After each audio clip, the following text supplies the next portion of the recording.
Hello, everybody. How's everybody doing today? Welcome to the All Things Leadership YouTube channel. I'm Dr. Horacio Maldonado, and I have an exciting guest today with me today, talking about leadership and growth, people, teamwork, and everything. I have the pleasure of having Mr. Gary Lee. He is the Healthcare Advocacy Department's Director with the Texas Veterans Commission. Mr. Gary, welcome to the channel, sir. Thank you very much, Dr. Maldonado. Thank you for having me, and hello to the audience. Yeah, so it's a good time. Mr. Lee was my former boss, BOSS, and I had a pleasure of working with him. One of the biggest things I took from working for Mr. Mr. Lee was the transparency. We have great communications. We had a great time together. We impacted a lot of people, and his leadership definitely impacted the way I led my position when I was working with his team. So I'm blessed to have you on board for this channel, Mr. Lee. And today we're going to talk about teams. So I'm gonna just so so how do your leadership and influence inspire genuine commitment in your team? Because everybody has different forms of commitment, and whether it's a manager or supervisor or leader or an executive, their perspective commitment changes. So how does your leadership influence inspire genuine commitment within your team? Okay, that's a good question. What has worked for me is soon as you bring people on board, you help them understand your vision for that department or for whatever size or group you're leading. Let them understand this is our goal, this is our mission, this is the direction in which we are moving, and here's how I anticipate us getting there, and here's how I expect you to work in that piece and assist people, whether it's customer service, whether it's manufacturing, whatever it may be. Give them a clear picture of what the goal is and how you expect them to help the rest of the organization achieve that goal. You give them the opportunity to contribute and discuss things, but they have to understand this is the mission, and they have to understand that I'm going to do everything I can to help us accomplish that mission, and I'm going to do what I can for you along the way. I don't make any false promises. Working in certain sectors, you have difficulty recruiting and retaining quality individuals. That's the nature of the beast with which we're dealing these days. But give them a clear picture and try to remain on track. You can make certain deviations, but again, I can't stress it enough. Help them understand this is the mission. Here's my vision of how we're going to accomplish this, and here's how I expect for you to contribute to that, and here's what you can expect from me. Mhm. So that's and it's a challenge these days. A lot of individuals are more self-focused. I can't fault them for that, but just be upfront with them at the very beginning. Most mature adults will have an understanding of what you need and what you're seeking from them. I hope I answered your Definitely. I question. appreciate you saying and I wrote it down here, any false promises. Do you believe that leadership in any industry, not just specific yours, but think it any as a leader in different industries, Mhm. do you think that poses a challenge or that poses a concern to your team when, like you said, you don't do the whole false promises. I'm gonna tell you exactly how it is, transparent with it is. Do you see that being a challenge when leaders do that false promise? It very much so. Uh, you have to understand your personnel, and you have to tailor your leadership style a little bit. I'll say I wouldn't change channels. I'll tweak it a little bit based upon the individual or individuals. But Hmm. again, you can't let that distract from pursuit of the mission. You need to adjust the rule here, help them understand, okay, we're going to do this for you this time, or if you're going to make a permanent rule change, help them understand. Hmm. Other individuals will inevitably find out what's going on. You have to carry yourself so that they trust and understand what you're doing. So when they find out, okay, here's a deviation that was made for this individual, they can kind of understand that. I don't believe in false promises. I think it's counterproductive because they're either going to figure out that you're being untrue with them and they're going to seek employment elsewhere, or Hmm. worse, they're going to stay there and basically downshift and say, okay, well, this is he isn't being truthful with me, so Hmm. I'm going to restrain my commitment to the product, to the mission, to the vision. Hmm. But I think that's extremely detrimental as far as I've seen in my circles. Yeah. No, and thanks for saying that because it's such a true statement on the commitment aspect. Not everybody is fully committed because sometimes we'll gotta be realistic. Hey, are you committed or are you partially or you're like one third, one half, 0.5, and you can I think a person's performance, I think their attitude, the direction, it's gonna be based on their commitment. And just one last thing to add to that statement you just mentioned there, Mr. Lee. Does your military commitment align with your private sector commitment, principle, or perspective? It has been challenging at times. It has caused me certain consternations, but in the grand scheme of things, it has helped me. It has helped me. Mhm. Now, working in an environment with other veterans, that can be a bonus, Yep. but working in an environment with non-veterans, that those years of military leadership can cause a challenge. Once I left the Marine Corps, I told myself, okay, there are things that I have that are going to be of value, but I'm not in the Marine Corps anymore.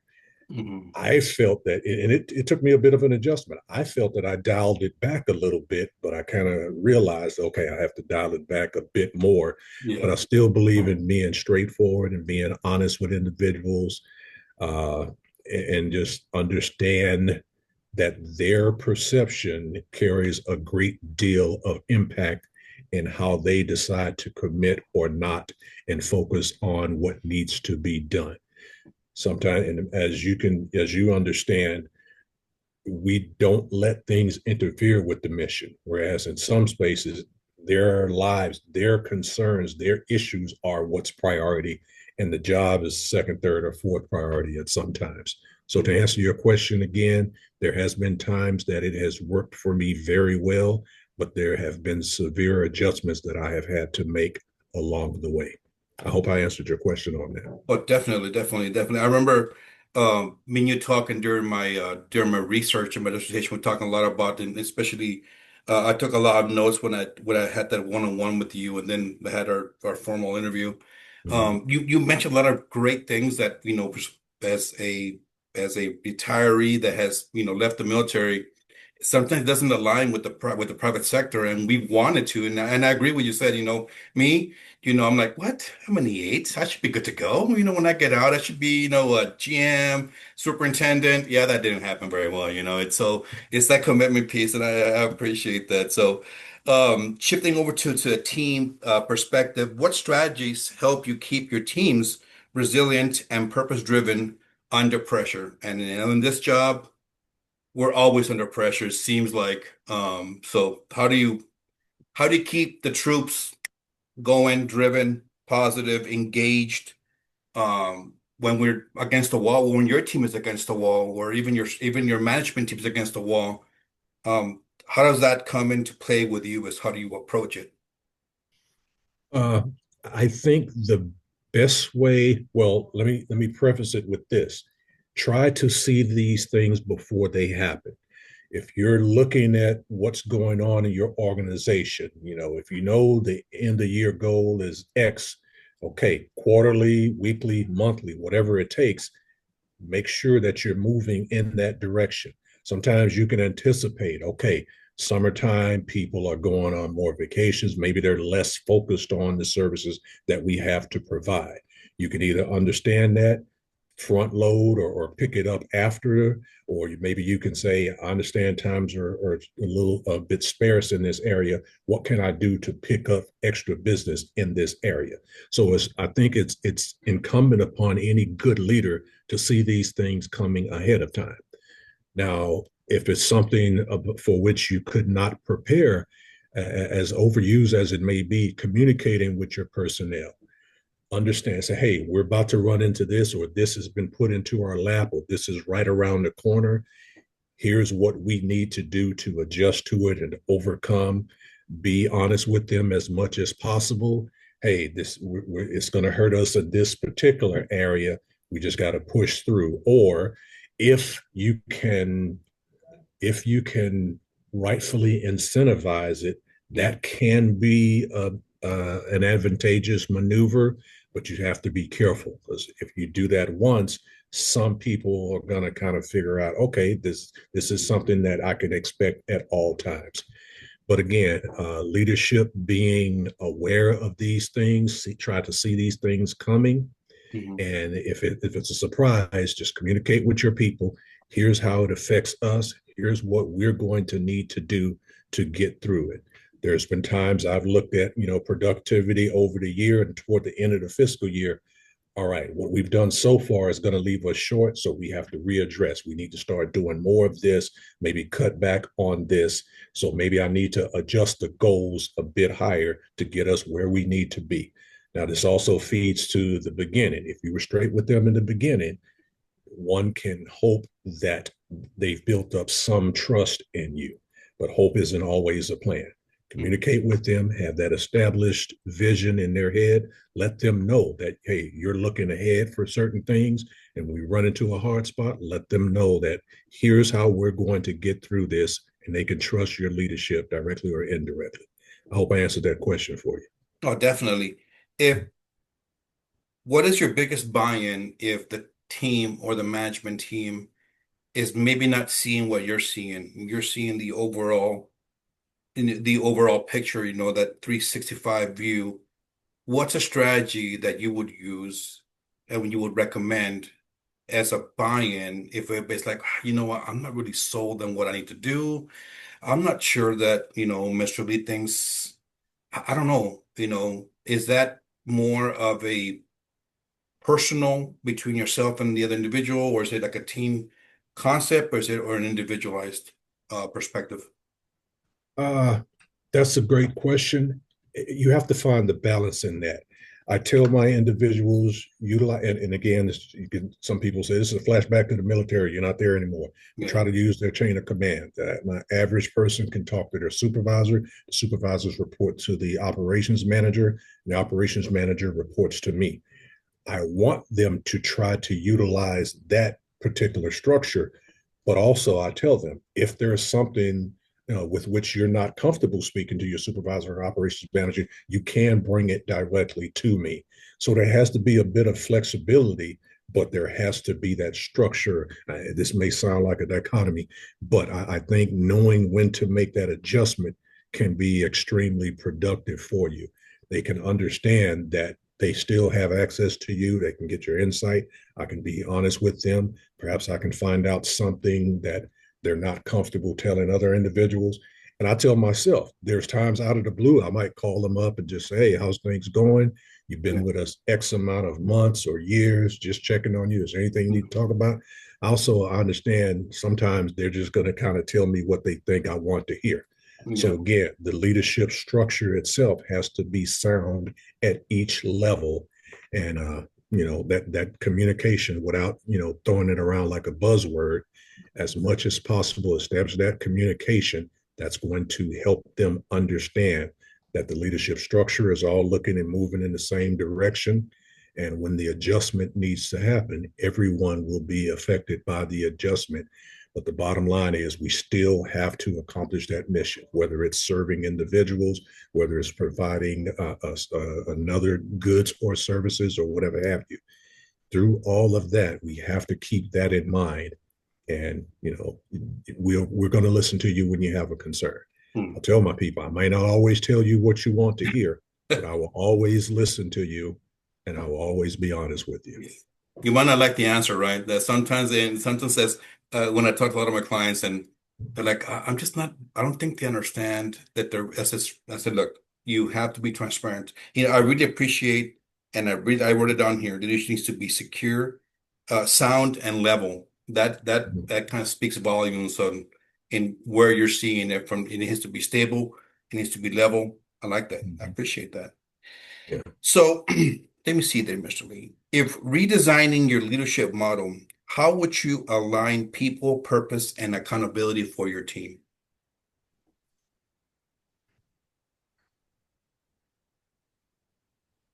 That's that's an interesting query. If I actually don't know, and that's not to say that I'm so set in my ways I can't imagine changing.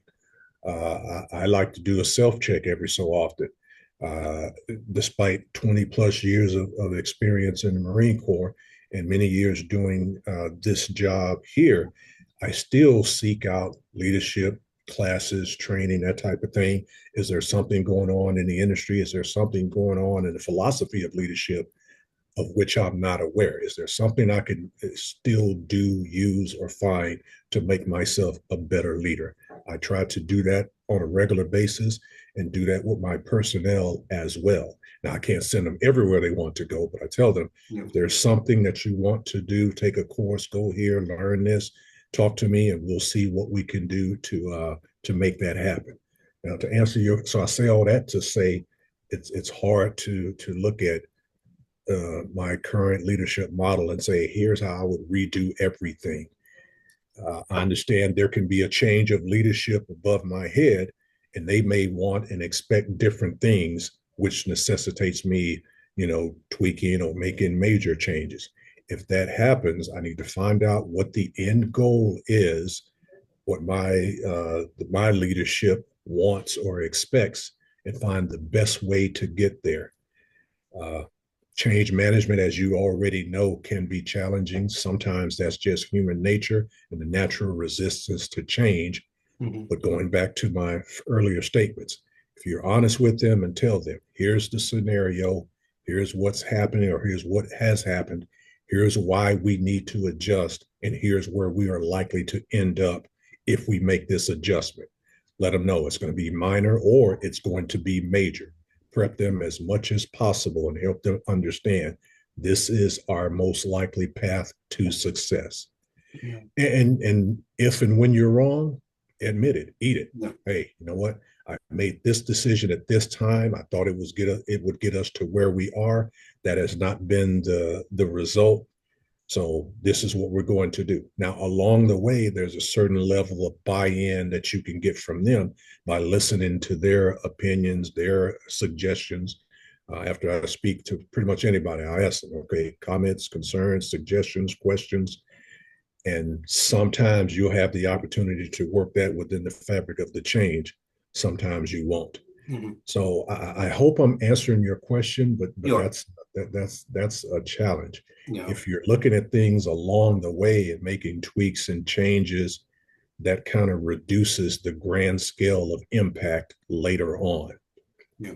But just saying how would you align people, it's going to be mission specific. Mission specific. If the mission has changed, then of course we may need to change to accomplish that. If the productivity expectation has changed, then perhaps we need to adjust our way of doing business to achieve that.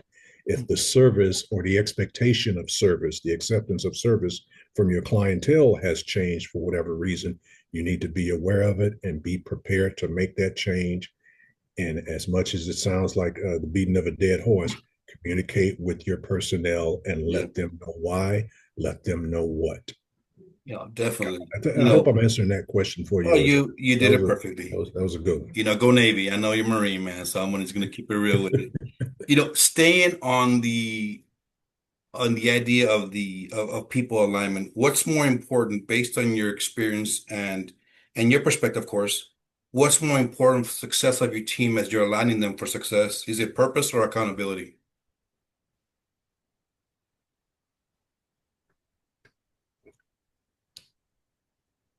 I think accountability, because if they understand their purpose, that's going to help them be successful.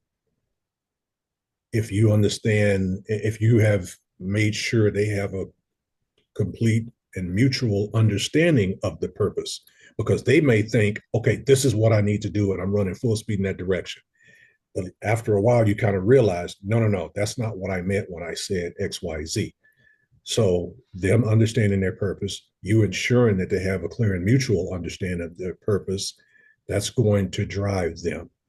When they get to the point where they're getting bored, where they're getting distracted, they kind of don't have that same drive for productivity, you can kind of hearken upon that. Okay, you told me a few months ago that this was your particular goal, or that you wanted contribute to the achievement of these necessary productivity levels, or whatever the output may be. So if you can remind them of that, sometimes that will refocus them, holding them accountable to their actions, to your mission, to your taskings. Now, we understand things change in life, and that focus may not be able to be rectified. And at that point in time, you have to decide what's best for the mission accomplishment, what's best for that department, and try to juggle that along with what's best for that individual. Mhm. And you have to make the decisions and be able to carry them out. I hope I'm answering that question Mhm. to You the are. best of my understanding. Yeah. It's such an important when when we combine the purpose and what we're doing with the people. I mean, I know that accountability sometimes it rubs people the wrong way when it comes down to accountability, and people don't know how to react. Well, like you said, you got to bite it, you got to eat it, you got to own it, then we're going to move forward. Um, Mhm. I talked to a lot of people within in my industry, and I was talking about accountability is such a difficult time, a difficult word used in discussion, but I don't think it is. I personally don't believe it's just my experience. I just think that accountability is just accountability, man. You did it, you own it, and you move forward. Trust will follow to the person who admits when something is being wrong. Because if you say, well, yeah, we didn't meet our numbers. So yeah, guys, it's your fault, guys. We gotta so we're like, oh, hold Mhm. on, it's just that personal accountability when it comes down to people. Not everybody's okay with it. And you know, it's You're absolutely right. And if I can add to that, accountability as far as organizational movement and structure. Because if someone sees you letting someone get away with something and not holding them accountable, they're going to feel like, well, I don't need to be held accountable. Or when I start slacking off, or when I go through something, I can kind of bring up, or this person over here wasn't held accountable, that type of thing. And either you're going to lose a qualified individual, a potentially productive individual, or worse, they're going to stay there and just take their foot off the gas. So that's another reason. I don't know if everyone realizes that at times. Accountability is good for yourself and for mission accomplishment and keeping people in line. But the perception of non accountability could be extremely detrimental to the fabric of any unit, any group, any organization. yeah, definitely, definitely, definitely. I'm gonna close our discussion with a side question. I like to always throw one at you. It's kind of a grenade Okay. style at you. You're gonna have to catch on this one. I have a lot of viewers, young entrepreneurs, young business owners, young leaders, young managers that are in our who visit my channel. What is one piece of advice, of leadership advice, from you to them about teams and how to maintain a successful, motivated, inspired teams? What's one thing, one lesson you can give out, one piece of nugget to our viewers? Be prepared for the difficulty of leadership. There are oftentimes people see leadership as you get a higher paycheck, you get a nice office or a nicer office, or some other benefits, but they don't understand that the real purpose of leadership. I mean, there are people who can get away with simply, being lazy. Yeah, I got a nice office, I got a parking spot, or whatever have you. But they're not really working hard and taking care of their individuals, taking care of their people, and making sure that the job is getting done. Some people can't balance that. Sometimes they're too focused on the mission and they rub people the wrong way, or they're worried about hurting people's feelings. They're worried about, if I do this, this person may be upset with me, or if I do this, this person might not like it and they may quit. Be prepared. And being a good leader is not always easy. More often than not, it's difficult. There are individuals that are going to take credit for your work. There are individuals who are just going to see it as a negative thing. You can do three favors for someone, but the first time you say, no, we can't do that, that's what they're going to remember. Now you're the most horrible person Yeah. in the world. Yeah, That it's just the worst comes ever, that man. comes with leadership. You Yeah. have to do what's best for the organization and try your best to take care of your personnel along the way. And this is whether you're working for someone, whether you're running your own business, in whatever situation or scenario in between that. Be prepared. Strong leadership, good leadership is often uncomfortable, but it's desperately needed. Yeah. That's how I would answer that question. That's a perfect good do. You know, it's always alone who picks the top of the ladder, but the food is better, you know. Uh I like to watch a lot of podcasts and it goes back to when I do a lot of my leadership discussions about the statement. I think it was like a quote that to him was much is given, much is required. Mm. I wrote an article about that specific, situation. It's such an interesting because everybody doesn't. I like how you said in the beginning, leadership is difficult sometimes. And I don't think people, ooh, I'm a leader, I'm excited. But then, yeah, it comes with some sour tasting, things you have to do. And you have to be ready to take eat it, swallow it, and keep on moving forward. But definitely, I appreciate it. Mr. Lee, thank you very much for your time. We really appreciate it. It was a complete honor having you at our All Things Leadership YouTube channel, joining us today. So I'm super excited. And thank you for being our guest today. Thank you very much, Dr. Maldonado. And you mentioned the time we worked together. Thank you for kicking butt for this department. You took care of a lot of people in the Lubbock area. We had candid conversations from day one, and you always pulled through. You always represented our organization, and you never lost sight of the individual sitting in front of you needing assistance. So thank you very much for helping us look good, taking care of people, and the best of continued success and good fortune in all your future endeavors. I appreciate, I'm not going to cry because I may have allergies, but, I really appreciate it. One of the biggest things I remember our first conversation when we first, you called me about get the job. I was like, let's do it, man. I'm ready to go. So I really enjoyed it, and thank you. I think I've been very vocal in identifying your leadership, and how it impacted me in my 3.5+ years working with the organization, and nothing but positive, great things. And so I owe it to you. I really appreciate it for everything you've done, and I hope we can continue this relationship. Much success to your team, to your organization, to your department, because you got a bunch of superstars, and I gotta go somewhere else for right now, man. But definitely, I really appreciate everything you've done. Everybody, thank you very much for subscribing to our channel. If you want to subscribe, I'm gonna post this link with Mr. Lee's information. If you have any questions from him, just let me know and I can pass it on to him. And we will post the link today on LinkedIn. Everybody have a great day. Thank you.